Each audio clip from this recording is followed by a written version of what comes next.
dengan berdoa. Bapak persilakan KM untuk memimpin doa.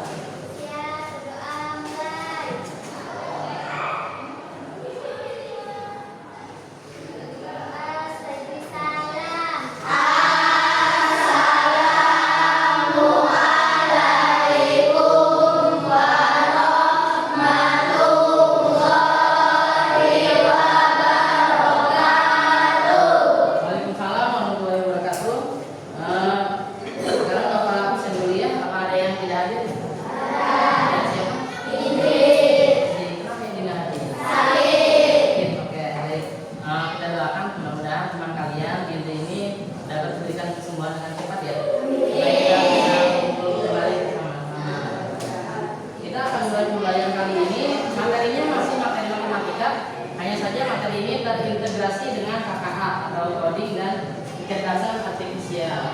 Nah, kemarin kita udah bahas materi coding ini, yaitu juga berpikir komputasional ya.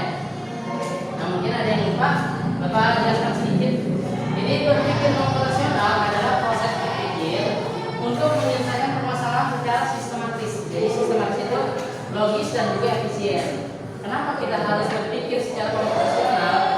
Agar apapun yang kita lakukan, mau kita dimanapun, mau kita sedang melakukan apapun, kita menargetkan apa yang kita ingin lakukan itu sesuai dengan targetnya, sesuai dengan tujuannya.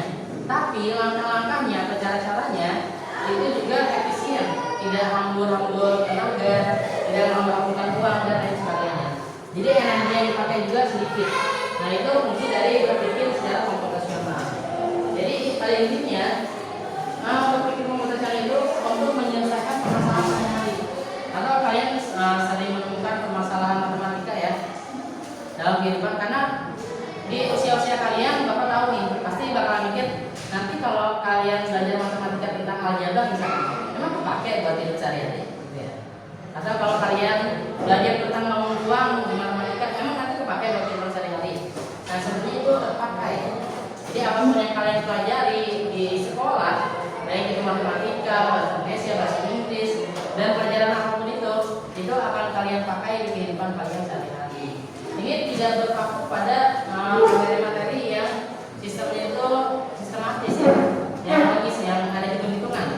Tapi semua materi juga, materi baik materi itu hitungan maupun tidak yang hitungan. Oke, kita lanjutkan materi tentang matematika ini. Kemarin kalian sudah belajar tentang aljabar ya. Nah, sekarang kita integrasikan atau kita gabungkan lah. Kita masukkan aljabar ini bagaimana penyelesaian aljabar dengan berpikir komputasional.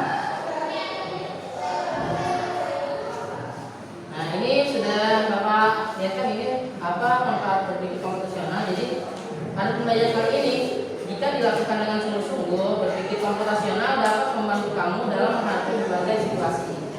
Nah, kamu itu dapat menyelesaikan tugas dengan lebih cepat, membuat keputusan yang lebih baik, dan menghindari kebingungan saat menghadapi masalah yang rumit. Kita lihat tujuan pembelajaran kali ini, karena kita harus punya tujuan ya. Jadi pada pembelajaran kali ini tujuannya adalah dengan menggunakan metode diskusi. Jadi nanti kalian Bapak minta untuk berkelompok, dan kelompok itu masing-masing berdiskusi dengan AKPD yang akan Bapak bagikan.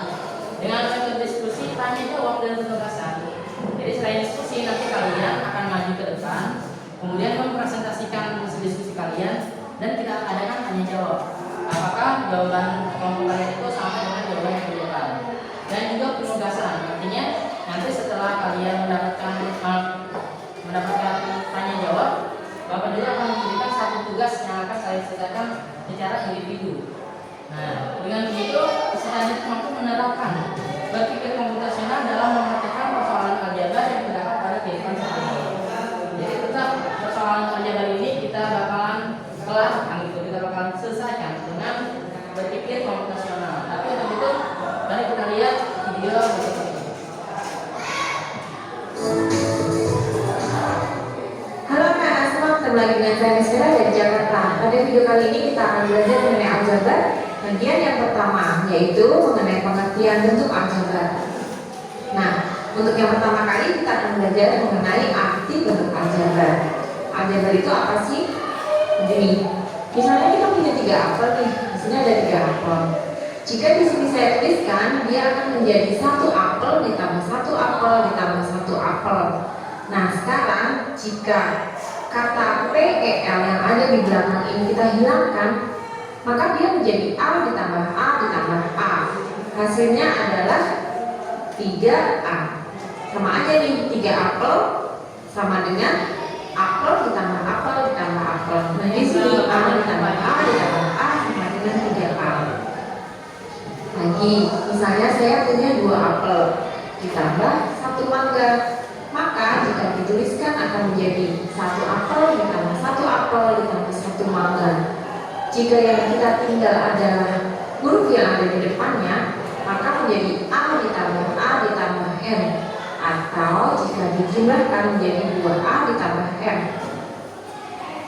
Satu lagi ya, misalnya di sini saya punya 1 apel merah ditambah 2 apel hijau. Nah, apel merah ini akan saya tulis sebagai apel saja, kemudian ditambah hijau. Maka jika kita tinggalkan huruf depannya, dia akan menjadi A ditambah H ditambah H, atau jika dijumlahkan akan menjadi A ditambah 2H. Ini merupakan pengertian bentuk aljabar nih. Nah, nanti kita akan melihat bagian-bagian yang ada di aljabar itu apa sih. Perhatikan. Di sini saya punya contoh bentuk aljabar 2P ditambah 5. Jika 2P ditambah 5 ini kita urai, maka 2 ini merupakan koefisien dari P. Lalu P itu merupakan variabel. Sedangkan 5 yang ada di sini merupakan konstanta. Ini juga sudah dipelajari ya. Contoh lagi ya, misalnya di sini saya punya bentuk aljabar minus 3x dikurang 2. Nah, minus 3 di sini merupakan koefisien dari x. Sedangkan x-nya adalah variabel. Nah, yang menjadi konstanta adalah minus 2 ini. Minus 2 adalah konstantanya. Ini merupakan pengertian bentuk aljabarnya nih. Lalu bagian yang kedua kita akan belajar mengenai suku aljabar. Pengertian suku aljabar itu yang seperti apa? Begini. Kita akan belajar mengenai suku tunggal dulu nih. Suku tunggal itu apa sih? Yang namanya tunggal itu ya 1. Jadi dia itu sukunya tunggal, terdiri hanya 1 suku saja, 5A saja, minus 2x saja, 6A kuadrat saja. Jadi di sini tidak ada embel-embel. Perhatikan ya. Kalau dari contoh yang di atas ini, dia mempunyai 2 suku nih, karena di sini ada minus 3x minus 2. Tetapi kalau yang ada di contoh ini, dia merupakan suku tunggal karena dia berdiri sendiri-sendiri. Ini merupakan contoh-contoh dari suku tunggal. Berikutnya ada suku banyak. Yang kita pelajari suku banyak yang pertama adalah suku 2 atau sering disebut dengan binom. Nah, contoh suku 2 itu misalnya di sini ada 2x plus 5. 2x plus 5 ini terdiri dari 2 suku, yaitu 2x dan positif 5. Misalnya saya punya lagi 3x minus 1. Nah, ini juga terdiri dari 2 suku nih. Yang pertama adalah 3x dan yang berikutnya adalah minus 1. Ciri-cirinya itu apa sih? Ciri-cirinya itu dipisahkan dengan tanda penjumlahan atau tanda pengurangan di sini. Nanti kita akan belajar lagi nih yang bentuk suku aljabar yang lainnya. Perhatikan contoh yang berikut ini. Ini merupakan suku 3 atau sering disebut dengan trinom.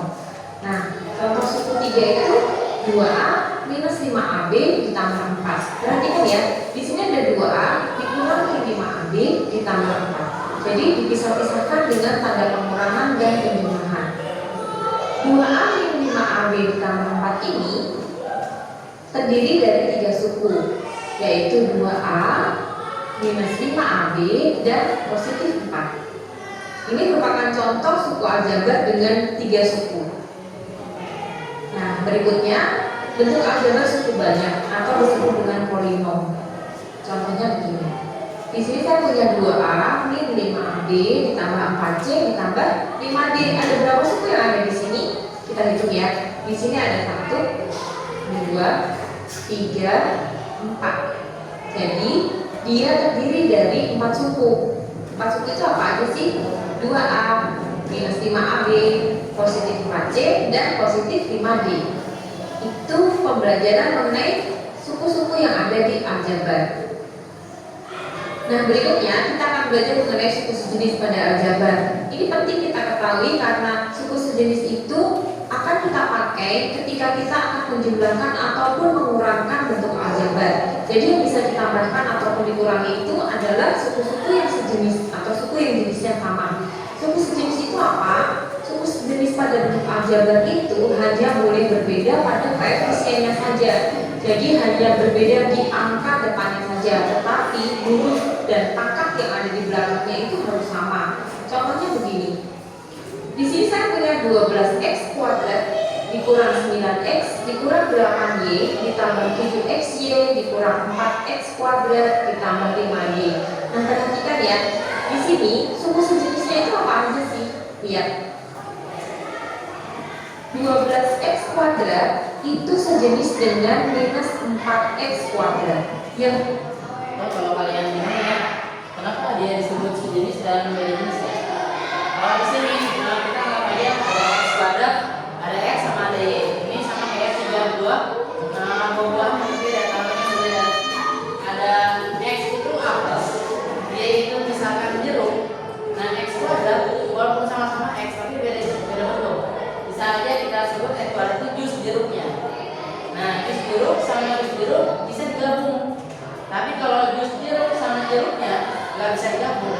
Kamu mau nambahin jus jeruk di gelas, kamu kasih jeruk, itu nggak bakal tercampur. Makanya itu beda jenis. Jadi dia bilang kalau misalnya x kuadrat sejenis dengan x kuadrat, tapi x kuadrat itu nggak sejenis dengan x-nya. X ya sejenis dengan x-nya lagi. Y sejenis dengan x-nya lagi. Jadi ya paham ya?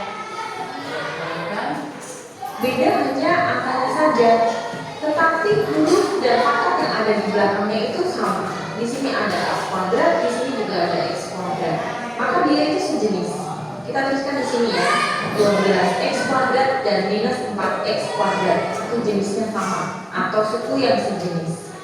Lagi, coba kita perhatikan di sini, minus 8y dan positif 5y. Dia juga sejenis karena dia mempunyai variabel yang sama yaitu y. Yang berbeda hanyalah terletak pada angkanya saja. Jadi minus 8y sejenis dengan 5y. Lalu bagaimana dengan min 9x dan 7xy? Ya sudah, dia tidak punya pasangan. Jadi ketika nanti dijumlahkan dia tidak bekerja apa-apa. Yang bisa dijumlahkan adalah yang sejenis. Kenapa di sini ada xy tapi tidak sejenis dengan x yang tidak sejenis dengan y? Sama kayak tadi bentuknya. Kalau x kuadrat kita bisa sebut jus apelnya, tapi kalau atau jus jeruknya, kalau x y berarti campurannya, atau kita sebut yaitu rujaknya gitu. Kamu udah bikin rujak buah, ditambahin buahnya itu nggak bakalan rasanya. Paham ya? Jadi kalaupun di sini ada x y, tapi dia ada dua buah huruf itu udah beda jenis kan? Sama yang y aja atau x nya aja. Contoh berikutnya. Tentukan banyak suku dan suku-suku sejenis pada bentuk aljabar berikut. Perhatikan ya, di sini ada berapa banyak suku nih? Ada 3 suku, yaitu 7A, 18, dan minus 3A. Nah, sekarang suku-suku sejenisnya itu yang mana? Suku-suku sejenisnya yaitu 7A dan minus 3A. Berikutnya, kalau bentuk aljabarnya seperti ini ada berapa suku nih? Kita hitung ya. Di sini ada 7p kuadrat, min 8p kuadrat Q, min 11p kuadrat, p kuadrat Q, dan 12p Q kuadrat. Jadi ada 5. Kalimatnya nggak ada Ini merupakan masing-masing sukunya. Kemudian suku-suku sejenisnya itu yang mana? Kita lihat satu-satu. Suku-suku sejenisnya yang pertama kita lihat nih, p kuadrat itu ada temannya nggak? Ada ya, di sini ada temannya. Lalu p kuadrat Q ada temannya? Ada. Di sini juga sama-sama p kuadrat Q. Jadi minus 8p kuadrat Q sejenis dengan p kuadrat Q. P kuadrat Q saja itu sebenarnya di sini ada angka 1, tetapi biasanya angka 1 itu tidak dicantumkan. Kemudian ada lagi p kuadrat Q yang satu. Di sini nggak ada teman. Jadi dia tidak punya teman sejenis. Maka kalau tidak ada suku yang sejenis itu, nanti ketika dia dijumlahkan 12p Q kuadrat itu akan tetap. Nah, selamat belajar ya. Sampai ketemu di video berikutnya.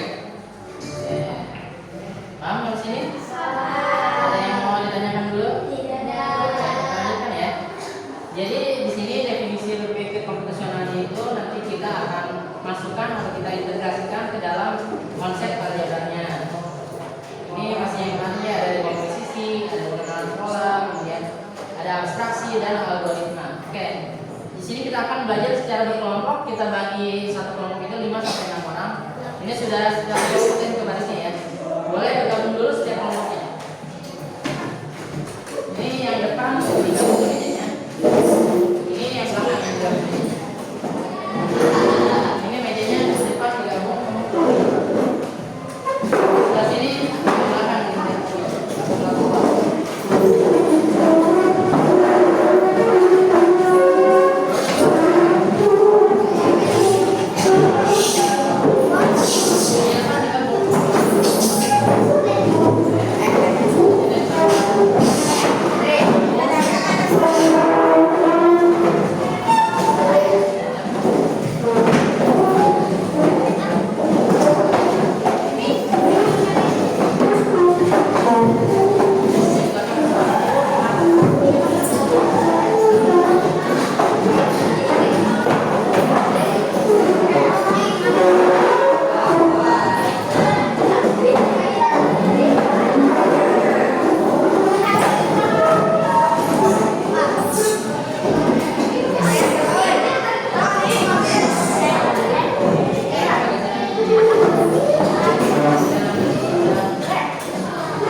Pengetahuan itu dilihat dari kemampuan kalian memecahkan soalnya. Bapak juga akan menilai sikap kalian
Gimana nih?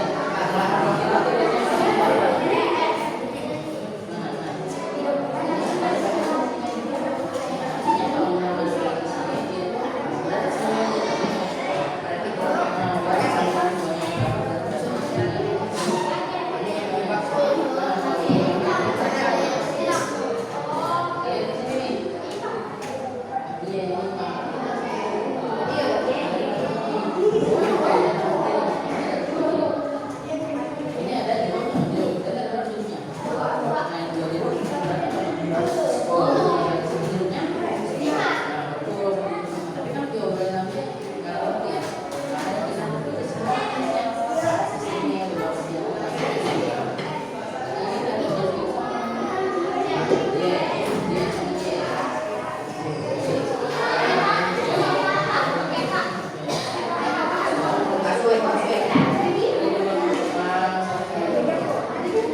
Ya,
Perlihatkan ininya hasil diskusinya.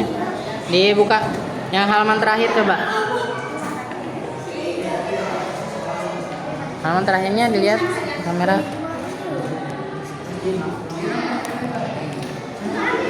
Oke. Lanjut. Oke.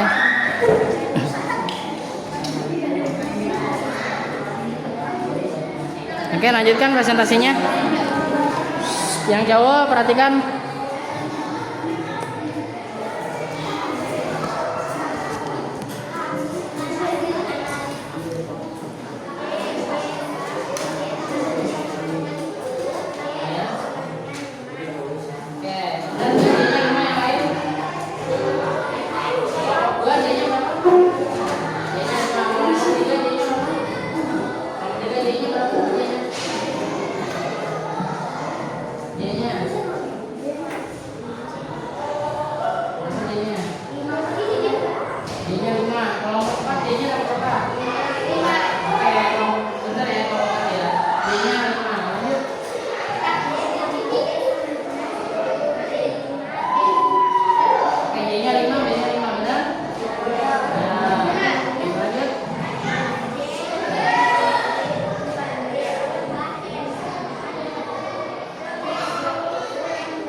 Jadi kata kelompok satu, dekomposisinya itu yaitu mengubah menjadi huruf ya.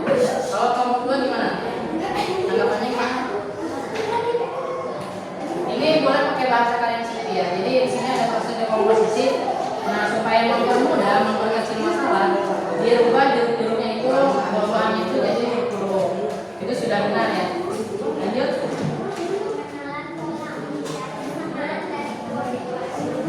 Nah, jadi mencari kesamaan dari buah-buahan.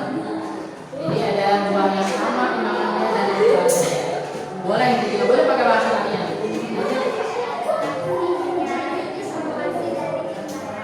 Nah, jadi mencari informasinya itu dari timbangannya, dari kesamaan buah-buahannya. Saya lanjut. Nah, jadi algoritma itu katanya menyusun buah-buahnya atau melihat buah-buahnya itu dari timbangannya. Nanti kalian cari hasilnya. Jadi berapa ya? Yang lain gimana? Lanjut. Oke, boleh tutup dulu. Terima kasih dulu.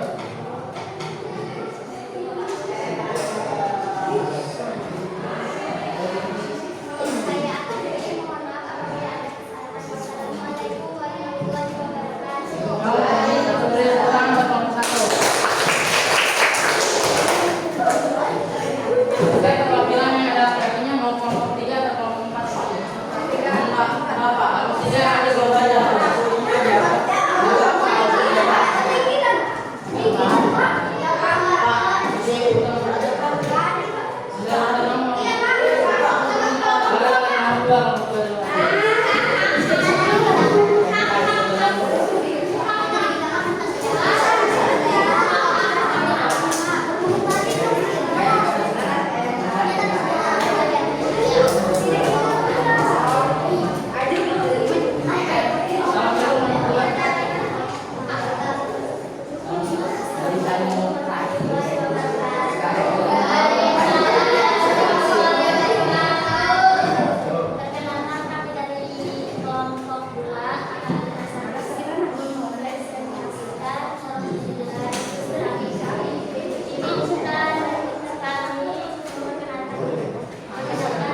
Oke, langsung ke kesimpulannya gimana?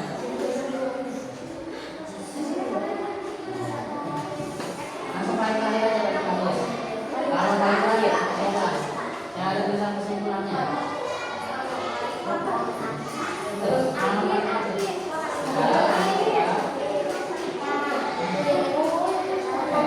jadinya berapa jadinya? 25, benar? Oke, lanjut. Nanas 20. Nanas 20 benar? Lanjut.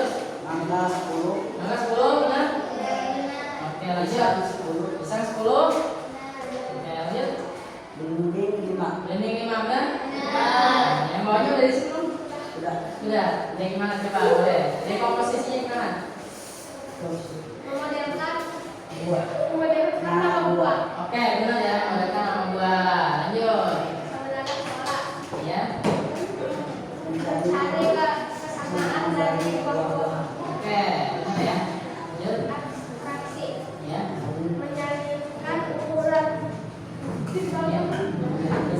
Ukuran buah.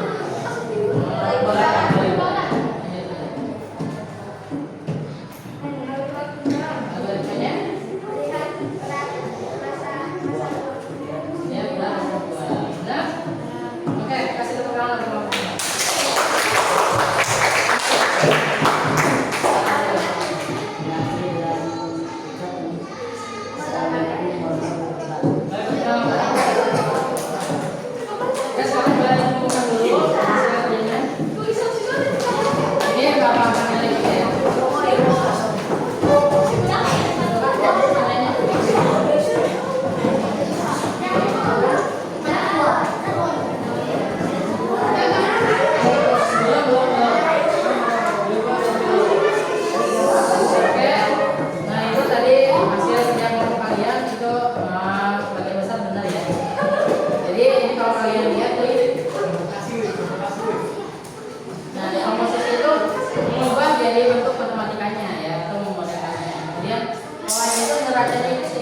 Assalamualaikum warahmatullahi wabarakatuh. Atau kalian melihat angka di neracanya itu boleh. Kemudian abstraksinya itu jumlah buah di atas timbangannya kan beda-beda. Nah, jadi kalian pengenalannya di situ. Dan algoritmanya itu dengan kalkulasi sekali ada. Boleh ditambahkan atau boleh dikurangkan supaya nanti kalian ketemu hasilnya. Nah, ini ada sedikit tugas. Tugas ini Bapak kasih waktu 2 menit. Boleh kalian coba. Jadi di sini ada sendok, garpu dan juga asal ya. Ini kalau kalian lihat soalnya kalian tahu hal ini. Tapi udah Bapak sedikit edit. Jadi kalau pisau ditambah sendok hasilnya 3, garpu ditambah pisau hasilnya 4, garpu ditambah sendok hasilnya 5. Kalau garpu sendok pisau hasilnya 5. Boleh waktunya 2 menit kalian. Ya. Nah, satu orang foto.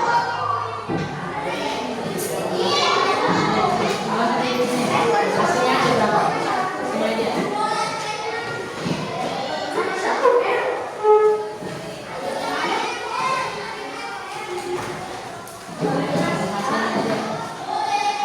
Nanti bukunya dikumpulkan ya. Hasilnya ada berapa?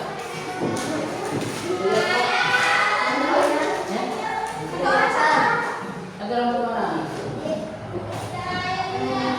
Kira-kira aja.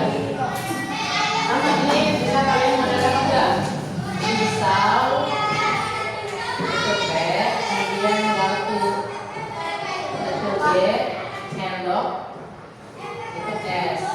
Berarti pisau ditambah sendok itu sama dengan 3. Pisau ditambah garpu itu sama dengan 4. Garpu ditambah sendok itu sama dengan 5. Berarti kalau misalnya garpu tambah sendok tambah pisau itu berapa? Berapa? Waktunya 1 menit lagi ya. Kalau baca aja jawabannya aja. Langsung di sini aja. Ya.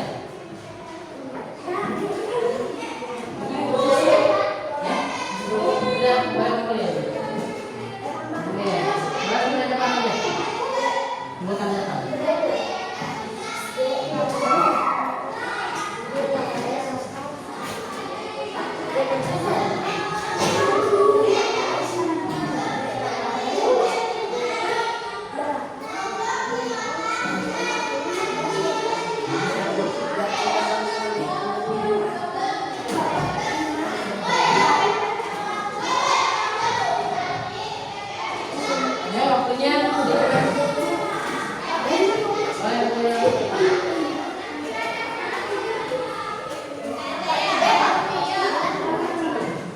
G. P tambah S 3, tambah 4, tambah S 5.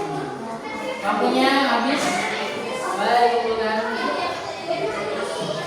Pasnya jawabnya habis. Yang benar terima kasih aja. Iya.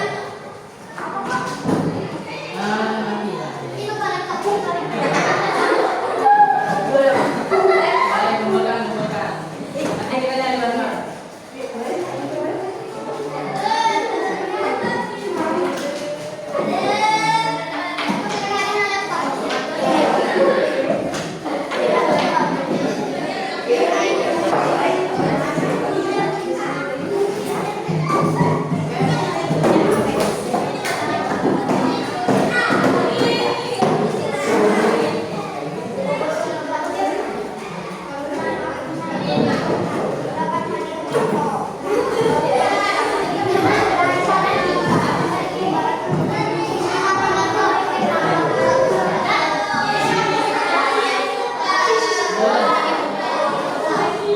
Oke, kita cari bareng-bareng.